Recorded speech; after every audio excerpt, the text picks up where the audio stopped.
आज के इस दिव्य सत्संग में हम योग वशिष्ठ महारामायण के मुमुक्षु व्यवहार प्रकरण के उस गहन अध्याय में प्रवेश करने जा रहे हैं, जब वशिष्ठ मुनि ने दैव मिथ्यात्व को युक्तियों और अनुभव से स्पष्ट कर दिया, तब राम के मन में एक और सूक्ष्म प्रश्न उठा। यदि दैव नाम की कोई स्वतंत्र सत्ता नहीं है, यदि भाग्य स्वयं में कुछ नहीं करता, तो फिर संसार में जो सफल और असफल कर्म दिखाई देते हैं, उनका आधार क्या है? इसी प्रश्न के समाधान के लिए यह विवेचन आरंभ होता है, जहां वशिष्ठ यह बताते हैं कि कर्मों की सफलता मनोमात्र है और मन स्वयं चिदात्मा का ही प्रतिबिंब है। वशिष्ठ कहते हैं, हे राम, मनुष्य जिस कर्म को सफल कहता है, वह वस्तुतः उसके मन की स्थिति का ही विस्तार है। एक ही कर्म किसी के लिए सफलता बन जाता है और किसी के लिए असफलता। यदि सफलता कर्म में ही निहित होती तो उसका फल सबके लिए समान होता, परंतु ऐसा नहीं होता। इससे यह स्पष्ट होता है कि सफलता और असफलता कर्म की नहीं, मन की व्याख्याएं हैं। हे राम, जिस व्यक्ति का मन स्थिर, स्पष्ट और दृढ़ होता है, उसके साधारण कर्म भी सफल कहे जाते हैं, और जिसका मन भय, संशय और भ्रम से भरा होता है, उसके श्रेष्ठ कर्म भी निष्फल प्रतीत होते हैं। इसलिए ज्ञानी पुरुष कर्म को नहीं, मन को प्रधान मानते हैं। वशिष्ठ आगे कहते हैं, मन ही संसार का बीज है। मन में जैसा संकल्प उठता है, वैसा ही अनुभव बाहर प्रकट होता है। जिसे लोग दैव की कृपा कहते हैं, वह वास्तव में मन की एकाग्रता और दृढ़ता का फल होता है, और जिसे लोग दैव की प्रतिकूलता कहते हैं, वह मन की चंचलता और अस्थिरता का परिणाम होता है। हे राम, यदि दैव सच में कर्म को सफल बनाता, तो मनुष्य का भाव कोई अर्थ न रखता। परंतु हम प्रत्यक्ष देखते हैं कि भयभीत मन असफलता की ओर जाता है और निर्भीक मन बाधाओं के बीच भी मार्ग निकाल लेता है। यही प्रमाण है कि कर्म की सिद्धि मन पर आधारित है। अब वशिष्ठ मन की चिदात्मता का वर्णन करते हैं। वे कहते हैं, हे राम, मन कोई जड़ वस्तु नहीं है। मन चेतना का ही संकल्पात्मक रूप है। जैसे तरंग जल से भिन्न नहीं होती, वैसे ही मन चैतन्य से भिन्न नहीं है। मन की सारी शक्ति चेतना से ही आती है। इसलिए मन को समझना, चेतना को समझना है।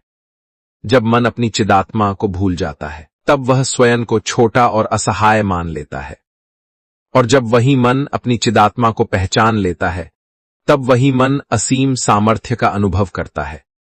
इस पहचान के बिना साधक बार बार दैव की कल्पना में लौट जाता है। हे राम, सफल कर्मों की मनोमात्रता का यही रहस्य है। सफलता बाहर से नहीं आती, वह भीतर की स्पष्टता से प्रकट होती है। जैसे दर्पण स्वच्छ हो तो प्रतिबिंब स्पष्ट दिखाई देता है, वैसे ही मन स्वच्छ हो तो कर्म फलित प्रतीत होते हैं। वशिष्ठ कहते हैं, मनुष्य प्रायः यह भूल करता है कि वह परिणाम को पकड़ लेता है और मन की दशा को अनदेखा कर देता है। यही भूल दैव को जन्म देती है, क्योंकि जब मन अपनी भूमिका नहीं देख पाता, तब वह परिणाम का कारण किसी बाहरी शक्ति को मान लेता है। हे राम, मुमुक्षु को यह बात गहराई से समझ लेनी चाहिए कि जब तक वह मन को जड़ या शत्रु समझता रहेगा, तब तक वह दैव के भ्रम से मुक्त नहीं हो पाएगा। मन को देखना, समझना और शुद्ध करना ही वास्तविक साधना है, क्योंकि मन स्वयं चिदात्मा का प्रतिबिंब है। इस प्रकार इस विवेचन के आरंभ में ही यह स्पष्ट किया जाता है कि दैव के अपलाप की सिद्धि के लिए सफल कर्मों को किसी बाहरी शक्ति से जोड़ना अज्ञान है। वे मन की अवस्था से ही उत्पन्न होते हैं, और मन स्वयं चेतना का ही रूप है। यहां तक यह सत्संग इस विषय की स्थापना का प्रथम प्रवाह है।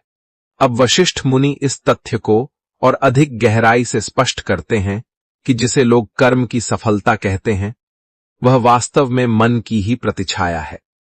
वे कहते हैं, मनुष्य अपने कर्मों को देखता है, पर अपने मन की दशा को नहीं देखता, और जब मन की दशा अनदेखी रह जाती है, तब कर्म के फल का श्रेय या दोष दैव को दे दिया जाता है। वशिष्ठ कहते हैं, हे राम, एक ही कर्म को देखो।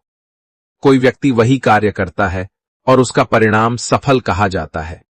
दूसरा वही कार्य करता है और वही कार्य असफल कहा जाता है। यदि सफलता कर्म में ही स्थित होती तो परिणाम में भिन्नता क्यों होती? ये भिन्नता केवल मन की स्थिति से आती है। मन की स्पष्टता सफलता कहलाती है और मन की भ्रमित अवस्था असफलता कहलाती है। हे राम, मन जब संशय से भरा होता है तब वह अपने ही पथ में बाधाएं खड़ी कर देता है, और जब मन निश्चय से भरा होता है तब वही मन बाधाओं को साधन बना लेता है। यही कारण है कि एक ही परिस्थिति किसी के लिए अवसर बन जाती है और किसी के लिए संकट। परिस्थिति समान होती है पर मन समान नहीं होता। वशिष्ठ आगे कहते हैं, मन का सबसे बड़ा भ्रम यह है कि वह स्वयं को जड़ मान लेता है। वह यह सोचता है कि मैं केवल विचारों का समूह हूं, मैं असहाय हूं, मैं परिस्थितियों के वश में हूं। यही मान्यता उसे दैव की कल्पना की ओर ले जाती है, क्योंकि जो स्वयं को निर्बल मान लेता है वह किसी बाहरी शक्ति की शरण खोजता है। हे राम, मन की चिदात्मता को समझो। मन चेतना से उत्पन्न है, चेतना से ही संचालित है और चेतना में ही लीन हो जाता है। मन और चैतन्य में भेद केवल कल्पना का है। जैसे स्वप्न में दिखाई देने वाले दृश्य स्वप्नकर्ता से भिन्न नहीं होते, वैसे ही मन की सारी वृत्तियां चिदात्मा से भिन्न नहीं हैं। जब साधक यह समझ लेता है कि उसका मन स्वयं चेतना का ही रूप है, तब उसके भीतर एक गहरा परिवर्तन घटता है। अब वह मन से लड़ता नहीं, मन को दबाता नहीं, बल्कि मन को समझने लगता है। और समझ आते ही मन की शक्ति बिखरने के स्थान पर एकत्र होने लगती है। वशिष्ठ कहते हैं, हे राम, इसी एकाग्रता को लोग कर्म की सफलता कहते हैं, पर वास्तव में यह मन की शुद्धि का फल है। जब मन अनेक दिशाओं में बंटा होता है तब कर्म बिखर जाता है, और जब मन एक दिशा में स्थिर होता है तब वही कर्म सिद्ध हो जाता है। हे राम, दैव के अपलाप की सिद्धि का यह बहुत बड़ा प्रमाण है, क्योंकि यदि दैव ही सफलता देता तो मन की शुद्धि का कोई अर्थ न होता। परंतु हम प्रत्यक्ष देखते हैं कि जैसे जैसे मन निर्मल होता है वैसे वैसे जीवन की उलझने सुलझने लगती हैं। ये परिवर्तन किसी बाहरी शक्ति से नहीं, भीतर की स्पष्टता से होता है। वशिष्ठ आगे कहते हैं, मन की यह चिदात्मता का केवल दार्शनिक सिद्धांत नहीं है, यह प्रत्यक्ष अनुभव का विषय है। जब साधक ध्यान में बैठता है तब वह देखता है कि विचार उठते हैं और गिर जाते हैं, परंतु जो उन्हें देख रहा है वह स्थिर रहता है। वही स्थिरता चैतन्य है और वही चैतन्य मन का वास्तविक स्वरूप है। हे राम, जब यह अनुभव गहरा होता है तब साधक को यह भी स्पष्ट हो जाता है कि कर्म करते समय भी वही चैतन्य उपस्थित है। तब कर्म बोझ नहीं रहता, तब कर्म से भय नहीं रहता, तब कर्म के फल को लेकर चिंता नहीं रहती, क्योंकि साधक जान लेता है कि फल मन की व्याख्या है और मन स्वयं चैतन्य का ही प्रकाश है। वशिष्ठ कहते हैं, इसी कारण ज्ञानी पुरुष न तो सफलता से उछलता है न असफलता से टूटता है।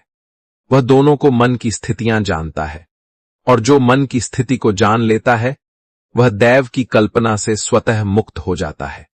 हे राम, मुमुक्षु व्यवहार में इस समझ का बड़ा महत्व है, क्योंकि साधक के लिए सबसे बड़ा बंधन यही होता है कि वह अपने कर्मों को किसी बाहरी विधान के अधीन मान लेता है। पर जब वह देख लेता है कि कर्म का फल उसके ही मन की दशा का विस्तार है, तब वह सजग हो जाता है, और यही सजगता उसे स्वतंत्र बनाती है। इस प्रकार इस सत्संग में यह स्पष्ट किया जाता है कि सफल कर्मों की मनोमात्रता कोई कल्पना नहीं, बल्कि प्रत्यक्ष अनुभव से सिद्ध सत्य है, और मन की चिदात्मता को समझे बिना दैव के अपलाप की सिद्ध संभव नहीं है। यहां तक यह सत्संग मन और कर्म के संबंध की गहराई को स्पष्ट करता है। अब वशिष्ठ मुनि इस विवेचन को उसके अंतिम बिंदु तक ले जाते हैं। वे कहते हैं, जब साधक यह देख लेता है कि कर्मों की सफलता और असफलता मन की ही व्याख्याएं हैं और मन स्वयं चिदात्मा का ही एक संकल्पात्मक रूप है, तब दैव के लिए कोई स्थान शेष नहीं रहता। दैव तब केवल एक शब्द रह जाता है जिसका कोई स्वतंत्र अस्तित्व नहीं होता। वशिष्ठ कहते हैं, हे राम, मनुष्य तब तक दैव को मानता है जब तक वह अपने अनुभवों को खंड खंड में देखता है। वह कर्म को अलग मानता है, फल को अलग मानता है और अपने को इन दोनों से अलग एक भोक्ता मानता है। पर जब यह दृष्टि टूट जाती है, तब यह स्पष्ट हो जाता है कि कर्म, फल और भोक्ता तीनों ही मन की रचनाएं हैं और मन स्वयं चेतना का ही प्रकाश है। हे राम, इस बिंदु पर आकर यह समझ सहज हो जाती है कि जिसे लोग सफल कर्म कहते हैं, वह वास्तव में चिदात्मा का ही प्रवाह है। जब यह प्रवाह अवरुद्ध नहीं होता, तब कर्म सफल कहे जाते हैं, और जब यही प्रवाह भय, संशय और कल्पना से ढक जाता है, तब वही कर्म असफल प्रतीत होते हैं। इसमें किसी दैवी विधान की आवश्यकता नहीं पड़ती। वशिष्ठ आगे कहते हैं, मन की चिदात्मता को समझने का अर्थ यह नहीं है कि मनुष्य स्वयं को कर्ता मान ले। यह भी एक सूक्ष्म भ्रम है। चिदात्मा न करता है, न भोगता। वह केवल प्रकाश है जिसमें कर्म, फल और अनुभव प्रकट होते हैं। जब साधक यह देख लेता है, तब उसके भीतर कर्तापन का बोझ स्वतः गिर जाता है। हे राम, यही वह बिंदु है जहां मुमुक्षु व्यवहार पूर्णता की ओर जाता है। अब साधक कर्म करता है, पर कर्म से बंधता नहीं।